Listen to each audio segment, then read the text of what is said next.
Yeah, thank y'all for coming. I know this wasn't originally scheduled, but felt like it'd be good for us all to visit one more time before we hit the recruiting trail and just revisit Saturday night, which, in my opinion, was the best college football atmosphere I've ever experienced. And I just want our fans and supporters and students and band and cheerleaders and everybody that provided that type of atmosphere for our young men to play in, and for us to coach in. Just thank you. It was incredible, off the charts good, and I think it's the best home atmosphere in the country. And I know a lot of good recruits got to see that, and so that was incredible. So thank you to all the Auburn Tiger family, and it will forever be a regret that we didn't get to celebrate together after it.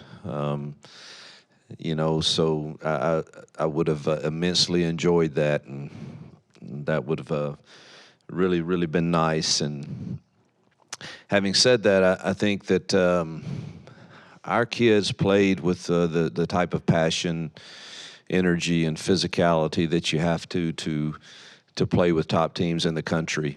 And as hurt as we are, as hurt as our kids are, as hurt as the Sting is not getting any better right now from losing the Iron Bowl when you had a real shot, should have won the game based on how it played out.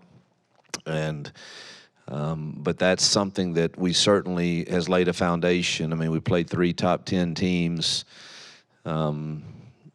within a touchdown in 3 of those games, and so with a first-year roster. Now, the consistency that we've got to seek to find is that to get that every single game. But I'm very proud of the effort that our kids, and the game plan was good, and obviously wish that it would have just ended a bit differently, and we would all be feeling a lot better. And there's still a lot of hurt. I texted with some kids this morning, and there's certainly, this game means so much, and and we let it slip away. So a lot to build on, and obviously I think all the recruits saw what can be, and it can be pretty fast. And so now we've got to take the positives from that and go and recruit to this great university. We've got a lot of great commitments that hopefully we can hold on to. We've got to recruit our current roster, I'm sure. That's the new world we're in. That'll start today. We've got to get all the NFL information and try to give our kids the best information and make the wisest decision. And at the same time, go recruit high school kids, portal kids, whatever it takes to enhance our roster so that we are better able to have depth and compete with more consistency next year. So excited, but absolutely still heartbroken over Saturday evening, as are our kids. And so, man, just but more determined than ever and more confident than ever that this place can be an elite college football program.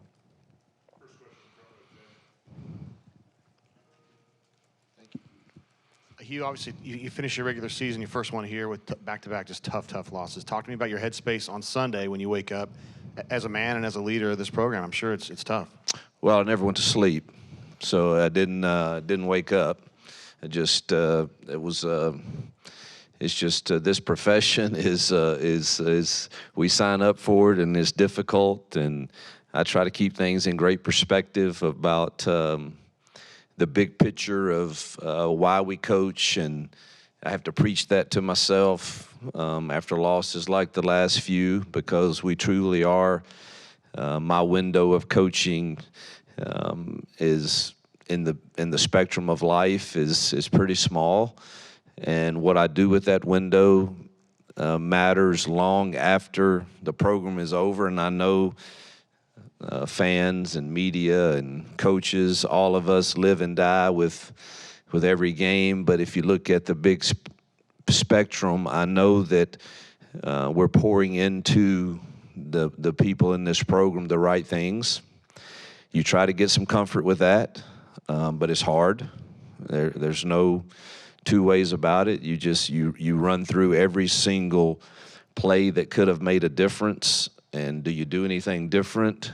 And you're going to relive all of that, and it's I didn't sleep at all, and it means so much to so many people, and when you care, you want to deliver when you have an opportunity in a game of that magnitude, and when you don't, you're not going to sleep very much. And I watched the film several times, and just but again, as disappointing and as hurtful as it is, it also, if you're made of the right stuff, it makes you really determined to get in those situations again, and to go get some players that want to do it with you. And but to say that you wake up on Sunday morning and it's all over in your mind and in your spirit, and that's not real. It's still not over, truthfully, but I'm a fighter, and so are these kids, and so are these staffs, and time makes things a little better, and you're encouraged that you did find a way to compete with one of the elite programs in the country in year one. I know excuse me, I know it wasn't the start that you wanted to get, but just talk about winning the toss, getting the ball, things not going well, them scoring, and then being able to come back from that. Yeah, so it showed our resolve, and I wanted the ball. I felt like we had a good plan offensively, and the first possession didn't go real well, but that happens against good teams. I mean, they're going to stop you. Alabama's pretty good on defense, and and then for them to jump out and own us, but our kids never quit, not 1 ounce of them, and so that was good to see them fight back. Coach, DJ was one of the last guys off the field, and it's like clearly was just in the state of shock. I guess when you've talked to a player, if you did talk to him, was on the wrong end of a moment like that lives in this rivalry, how do you help someone through that? I wish I had the words for him. I tried hard. I sat with him at his locker for a while, he and Coy, and text with him yesterday, and it's just tough. This world can be brutal on. I get it on coaches. They're going to be brutal on me and every decision that I make, good or bad, and everybody's got the answer, and what they would do. And I get that for coaches. You hate to see it when young men who are playing a game, get attacked. That's just I hate that. I think those people are.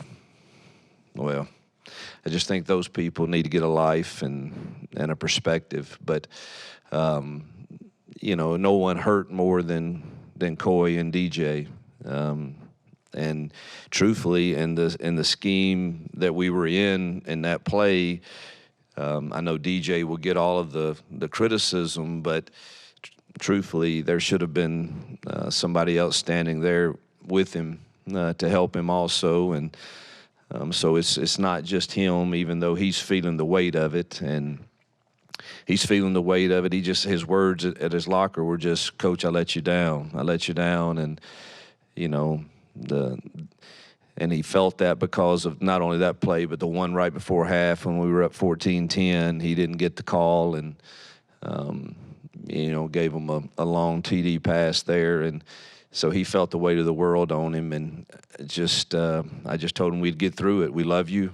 We'll get through it together, and somehow in time, if handled right, it makes us stronger. Coach, you mentioned you had a chance to watch film after this one already. Can you talk about some of the key moments in the game and what your conversation with the coaches were in those moments, particularly the 4th and 31 and also the muff punt? Yeah, the punt, I don't know what discussion you can have. I mean, Keontae dings his shoulder on 3rd down, goes to the training room, so you put your backup in, which Coy's been solid all year at doing that. And I didn't know that in the moment, but you have to play backup sometimes. And the last thing you want to do in that moment is is just let them pin us back on the 5-yard line, and with their 3 timeouts, and Coy's been solid all year at catching punts, and something happened with his footing. It looked like there, and it's one of those awful plays that I think we win the game if we catch that punt. But Coy has been dependable as can be, and so there's nothing you can. There's really no discussion there. I mean, if Keontae's out, then you put your next guy in there, and we trust Coy to do his job, and he's done it well all year. And unfortunately, just had a bad break there. Let's see, what was your other question? Yeah, that's that. We had a lot of discussion on that because they had a timeout, and then we saw what they were in. They were in empty, and so your choices are: do we rush him? And if you do, we haven't really got him on the ground very much, and he could scramble around, and you're gonna have a bunch of one-on-ones back there. So you could do that, and one of their guys goes up and makes a play, or you can drop everybody and play 5 under 3 deep and just play vision on the ball and knock the ball down because it has to go in the end zone, and that's the choice we made. And I could show you steal shots. I took pictures of every steal shot from the 10-yard line in, and we were in perfect position. We've got 3 over 2, and so either we didn't coach it well enough or we didn't execute it well enough, and it's probably a combination of both. It is something we work every Thursday, and that was our 2 options, and that's the one we went with, and felt like we could stay with their empty set, stay 3 over 2 and 4 over 3, and play with vision on the ball and knock the ball down. And we didn't play with vision on the ball. Sort of off topic, but Liberty finished the season 12-0, playing in the Conference USA Championship. How proud are you of your 4 players and kind of the foundation you set there? Well, I want to say anytime you go undefeated in college football, irregardless of what people say or don't say about your schedule, something is really, really, really going good in the right frame in that building. And so Coach Chadwell and his staff, I don't know him tremendously well, but, man, you got to give them credit for getting those kids ready every single week.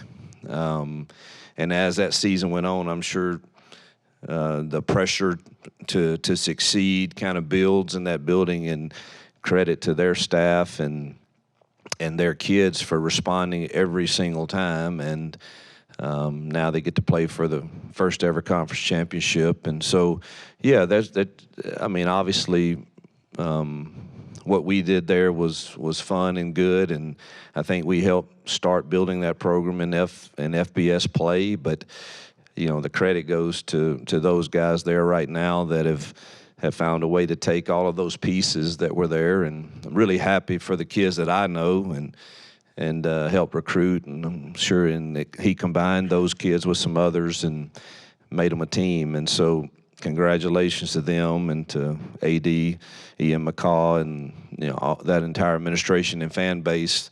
They're getting to host a conference championship Saturday, and then who knows, they may get in one of those New Year's Six games, which was always something we talked about.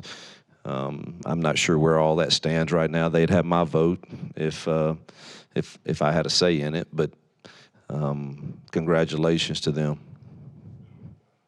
In regards to recruiting, you didn't get the win on the field, but you got the lead going into the 4th quarter. You had the entire atmosphere, and some of the biggest recruits in the state of Alabama and across the country were here on Saturday. What does it say for recruiting moving forward?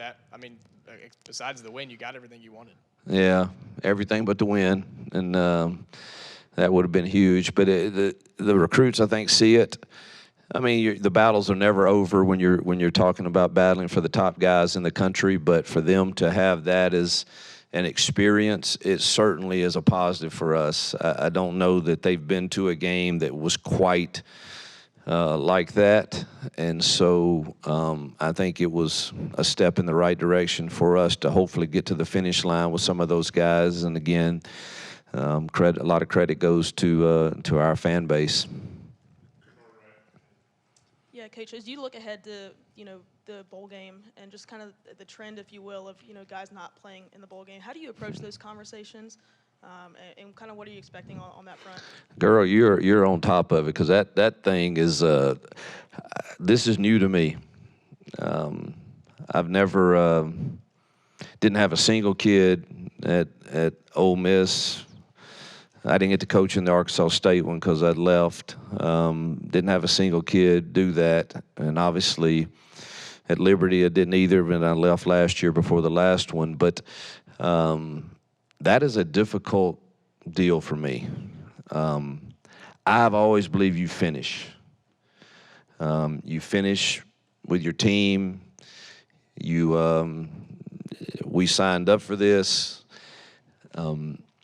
However, I will say I think every situation is a little different, and I'm going to have to really put a lot of thought and prayer and seek wisdom for if that becomes a case here. There's obviously some kids that probably will move on from here, so our people need to know that, and that's the new world we live in.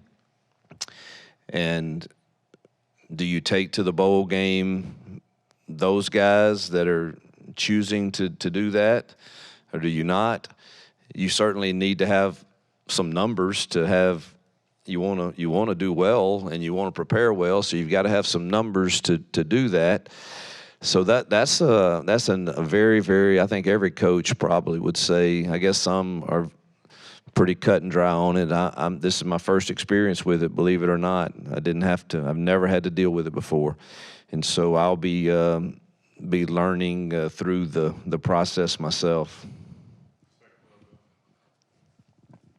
Sort of along the same lines, last year you bring in around 20 players to the transfer portal. What kind of numbers are you looking at this year, and what are your biggest areas of need? I don't think there's any possible way that any coach can sit here and tell you how he's going to come up with his 85. I don't. I mean, I'd love to sit here and tell you, hey, we're going to build it with high school kids, and y'all are going to give me time to build it that way. And I would love to say that. But then this week, if I have 10 guys walk in and transfer and I haven't been recruiting enough high school kids to replace those, it's impossible for me to say that. So I have no idea exactly how the makeup of the 85 will look in what we have to replace. Do we have to replace just 22, or do we have to replace 32? None of us know, and I think that's become the biggest challenge for us coaches is, man, how do you even, manage the 85? It will take you all the way through spring and summer to really figure that out because of the way the portal windows are set up. I think it's absolutely ridiculous that this portal window we're getting ready to have is as long as it is. It makes no sense. We have to go all the way through Christmas worrying about people tampering with players on your team. And, I mean, either they know they're going in or they're not. So give them from December the 1st to December the 10th and make your decision. Let's move on. But this idea that we have all this long portal window it wasn't made by anybody that's having to live it, I assure you.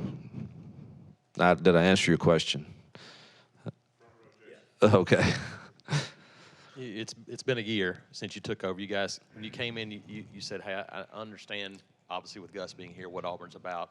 A year later, how much have you learned about Auburn, and how much more sure are you that this is a place that can win how you want to win? I'm absolutely, positively, totally convinced this place can be an elite program. Now, being an elite program in this conference, there's some others, too, in it. Does that mean you're going to win every single game? Probably not. I don't know if many teams are going to do that anymore, truthfully. But we should be in every game. And this place, the support it has, the energy, the fan base, the culture, the family feel, the administration alignment, everything, the facilities, everything is here for us to build. And I say build. These things don't happen overnight.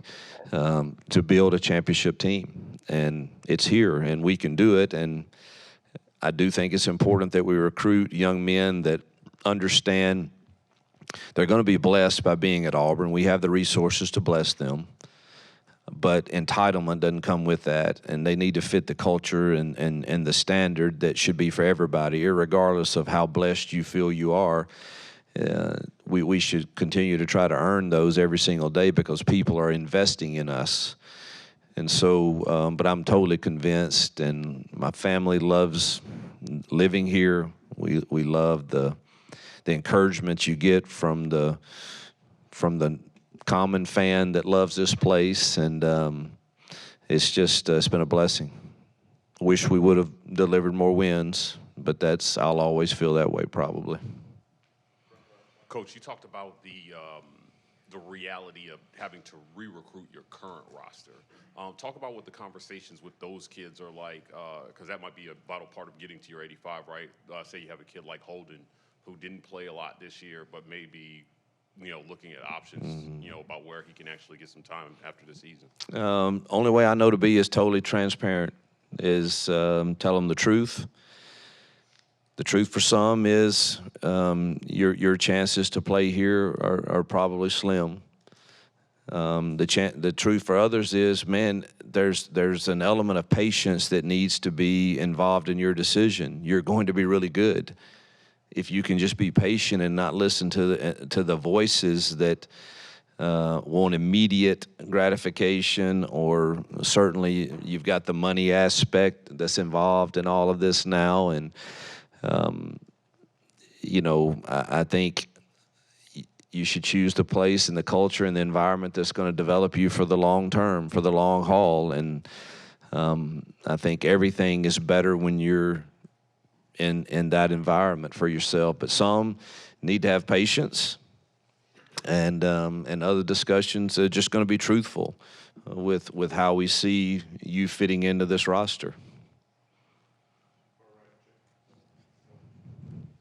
Hey, Hugh, how would you sort of assess the things that we don't see, culture, building the foundation, and some of that stuff?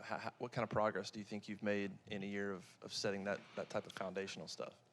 If you take away week 11, I think we have made great strides in our culture. Even with that week, we have started learning about true accountability, what it's like for me as an individual to meet the standard every single day that it takes. I do not think that you can win big games if you don't have a large percentage of your team that are buying into that accountability to each other.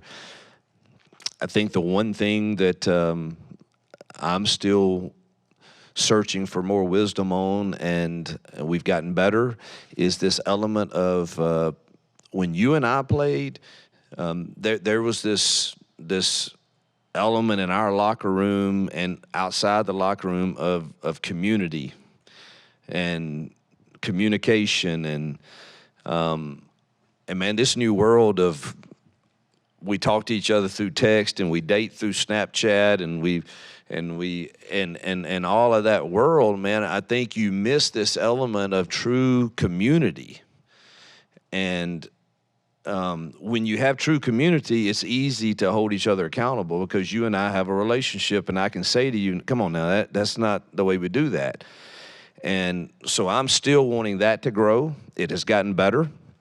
But I want us to truly be a community that has a relationship with one another, that can, that man, when you get through practice, why don't we go hang out, and instead of going and put our headsets on and just play a video game with somebody else online somewhere in the world, what about let's go put our phones away and let's have a conversation?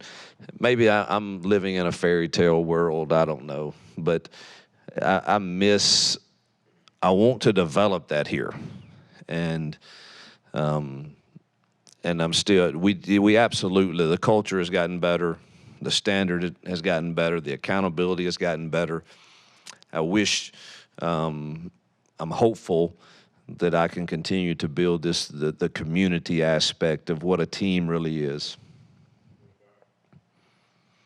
Hugh, with all these things you're talking about with building this team and building the foundation and the recruiting and the ups and downs with the wins and losses this year, what are you most proud of in year one now that the regular season's over? You still have the bowl game, of course, but what are you most proud of in your first year?